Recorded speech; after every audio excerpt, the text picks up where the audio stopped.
ጧትና ማታ በምትሰግዱበት ጊዜ ሲመታ ይደክመዋል። መቁጠሪያ አይወድም። ይሄንን ነው ለብዙ ዘመናት ስንታገል የነበረው። መመታት አይፈልግም። ለምን? መጀመሪያውኑ ከሰማያት በጦርነት የወደቀ ነው።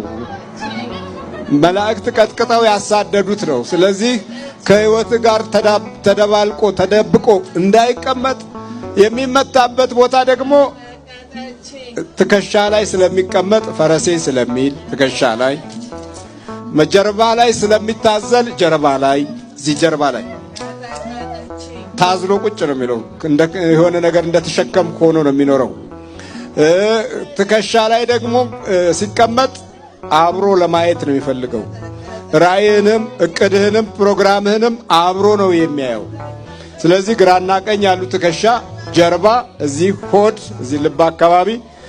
ከሰውነቱ ውስጥ ደግሞ 5 ምልክቶች አሉት። መውረር፣ ማቃጠል፣ መብላት፣ በሰውነት ውስጥ መሄድ፣ እንደ ድንጋይ መሆን። እነዚህ 5ቱ የመኖሩ ምልክት ነው። 5ቱንም አይነት ተራ በተራ ታገኛቸዋለህ። መብላት ስትመታው ይበላሃል፣ ስትመታው ይበላሃል። ከዛ ደግሞ ስትመታው ወይ ያቃጥልሃል፣ ከዛ ወይ ደግሞ ይወራል። አለበለዚያ ደግሞ በሰውነት ውስጥ ይሄዳል። ቀጥሎ ደግሞ እንደ ድንጋይ ይሆናል። የምትመታው ድንጋይ የመታ ይመስላል። ድንጋይ ደንበኛ ድንጋይ የለብኝም እያለ የኖርነው ኑሮ አብዛኛው ብዙ ነገሮችን ሲያጠፋ ነው የኖረው።